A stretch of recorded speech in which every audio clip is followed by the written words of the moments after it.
आपके साथ मैं हूं सुमित चौधरी। ट्रैक्टर रैली पर सुप्रीम कोर्ट में सुनवाई टल गई है। यह बड़ी खबर इस वक्त की। ट्रैक्टर रैली को लेकर सुप्रीम कोर्ट में सुनवाई टली। ट्रैक्टर रैली कानून व्यवस्था का मामला है, यह कोर्ट की तरफ से कहा गया है। आपको बता दें कि सीजेआई ने कहा है कि ट्रैक्टर रैली कानून व्यवस्था का मामला है और सुप्रीम कोर्ट इस पर सुनवाई टाल रहा है। दिल्ली में कौन आएगा कौन नहीं आएगा इसको पुलिस तय करे, पुलिस अपने अधिकारों का इस्तेमाल करे और अगली सुनवाई अब बुधवार को होगी। तो ये बड़ी खबर इस वक्त की आपको दे रहे हैं। ट्रैक्टर रैली के मसले पर सुप्रीम कोर्ट में सुनवाई टल गई है। सीजेआई की तरफ से कहा गया है कि दिल्ली के अंदर कौन आएगा कौन नहीं आएगा ये पुलिस तय करे, पुलिस अपने अधिकारों का इस्तेमाल करे और अगली सुनवाई बुधवार को अब की जाएगी। दरअसल गणतंत्र दिवस के मौके पर ट्रैक्टर रैली निकाली जानी है किसानों की तरफ से, जिसे लेकर यह पूरा मसला है।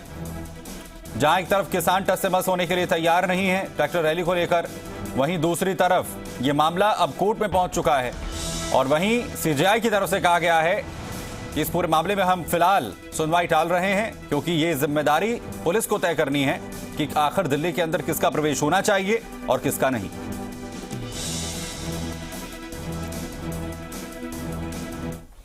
उधर किसान संगठनों के वकील एपी सिंह ने कहा है कि पहले से ही धारा 144 लगी हुई है।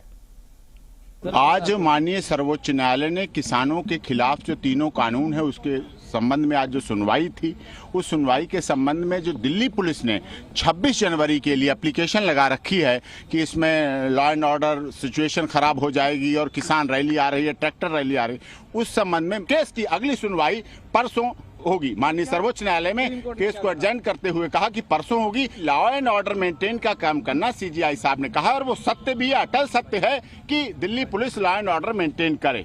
उनके पास ये भी बात आई, ना तो उनके पास पुलिस की कमी है ना बैरिकेड की कमी है, कोई कमी नहीं है। धारा 144 लगी हुई है। धारा 144 खुद में क्या आप उसे मजाक में समझते हैं? धारा 144 कहीं कोई व्यक्ति इकट्ठा नहीं हो सकता। लोकतांत्रिक अधिकारों का हनन है, डेमोक्रेसी के अधिकारों का हनन होता है। धारा 144 जो कि दिल्ली देश की राजधानी में लगी हुई है और ऐसे समय पे लगी हुई है और ऐसे समय के बहुत महीने पहले से लगी हुई है जब से रिपब्लिक डे होने वाला था, पिछले वर्ष से लगी हुई है। हितेन जी मीडिया संवाददाता खबर पर जानकारी के साथ हमारे साथ सीधा जुड़ रहे हैं। हितेन, अब फिर क्या माना जाए, जो स्थितियां हैं वो क्या कह रही हैं? क्या ये ट्रैक्टर रैली होगी या फिर नहीं होगी? देखिए, ट्रैक्टर रैली तो निकलेगी क्योंकि इन्होंने जो कल ऐलान किया था ना, वो इन्होंने परमिशन नहीं मांगी। इन्होंने साफ साफ कह दिया कि हमारी ट्रैक्टर रैली 26 जनवरी के दिन निकलेगी। पूरा प्लान सुप्रीम कोर्ट के आदेश के बाद ही बनना था, लेकिन अब सुप्रीम कोर्ट ने कह दिया कि दिल्ली पुलिस का अधिकार क्षेत्र है, दिल्ली पुलिस तय करे किसे आने देना है नहीं आने देना है। यानी कि दिल्ली पुलिस जो है वो आती है केंद्रीय गृह मंत्रालय के अधीन। तो अब गृह मंत्रालय को और दिल्ली पुलिस के अधिकारियों को मिलकर तय करना है कि करना क्या है। क्योंकि इनसे जब कल पूछा गया संयुक्त किसान मोर्चा की प्रेस कॉन्फ्रेंस में कि क्या आप दिल्ली पुलिस से कोई परमिशन मांगेंगे ट्रैक्टर मार्च निकालने के लिए, तो ये साफ साफ कहते नजर आए कि हम लिखित में कुछ नहीं देंगे, हमने ऐलान कर दिया, हमने अपना प्लान बता दिया है। आउटर रिंग रोड पर दिल्ली में हम घूमेंगे 26 जनवरी के दिन। इनकी भी झांकियां जो है वो अलग अलग राज्यों के किसानों की जो परिस्थिति है उस पर बनाई जाएगी, ये इन्होंने कहा था। ये झांकियां निकालेंगे ट्रैक्टर मार्च के साथ। तो इन्होंने कहा कि हमने अपना प्लान बना दिया है, निकल के रहेगी, दिल्ली पुलिस अब तय करे कि हमें आने देगी या नहीं आने देगी। यानी कि इन्होंने चुनौती दे दी है सीधे सरकार और दिल्ली पुलिस को कि अगर आप रोकेंगे तो हिंसा होगी, अगर आप आने देंगे तो हम दिल्ली के आउटर रिंग रोड पर जो है घूमेंगे। ऐसे में अब पूरा का पूरा मसला जो है जो सुप्रीम कोर्ट में चल रहा था, अब फिर एक बार गेंद जो है वो सरकार के पाले में आ चुकी है।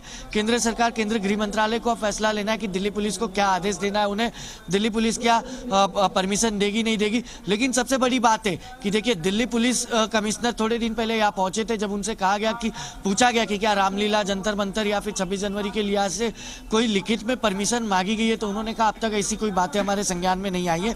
यानी कि दिल्ली पुलिस अब लिखित में परमिशन का इंतजार करेगी। एक प्रोसीजर होती है परमिशन की, जिस तरीके से सुप्रीम कोर्ट ने भी इनके वकीलों को कहा था, किसान नेताओं के, कि जो प्रोसीजर है वो प्रोसीजर आप कंप्लीट करिए, परमिशन लिखित में मांगिए दिल्ली पुलिस के पास। अगर वो डिनाई करे तो फिर आप कोर्ट से परमिशन मांगने आइए, उसमें कोई दिक्कत नहीं है। तो दिल्ली पुलिस अब इंतजार करेगी बुधवार तक का, क्योंकि पूरे मसले में बुधवार को जो है फिर एक बार सुप्रीम कोर्ट में सुनवाई होनी है। तो बुधवार तक अगर इनकी तरफ से कोई लिखित में परमिशन नहीं मांगी जाती है तो हो सकता है कि बुधवार के दिन दिल्ली पुलिस की तरफ से, केंद्र सरकार की तरफ से फिर एक बार सुप्रीम कोर्ट को अपील की जाएगी कि अब तक लिखित में कोई परमिशन नहीं मांगी गई है। हालांकि इन्होंने पूरा प्लान बना दिया है। ऐसे में कोर्ट जो है दखल अंदाजी देते हुए रोक लगा सकता है तो अच्छी बात है, वरना अगर दिल्ली पुलिस अपने हिसाब से कार्रवाई करने जाती है तो फिर कहीं ना कहीं हो सकता है कि जो 26 नवंबर के दिन यहाँ पर देखने मिला था सिंघू बॉर्डर पर, वो तस्वीरें फिर एक बार दिखेगी। और इनकी मंशा भी कहीं ना कहीं वही नजर आती है कि पुलिस इन्हें रोके, इनका ट्रैक्टर मार्च निकले तब पुलिस इन्हें रोके, क्योंकि ये बिना परमिशन निकालने की बात करें तो इनकी मंशा यही है कि उस दिन दिल्ली में गणतंत्र दिवस के दिन दिल्ली में उपद्रव मचे और एक मैसेज गलत जाए जिससे देश का नाम गलत हो। ये कहीं ना कहीं इनकी मंशा भी जो है साफ तौर पर खुलकर नजर आती है। लेकिन पूरा का पूरा यानी टकराव की स्थिति अभी बनी रहेगी, ये हालात इससे पूरी तरीके से साफ होते हुए नजर आ रहे हैं। बहुत शुक्रिया हमारे साथ जुड़ने के लिए, इस तमाम अपडेट के लिए।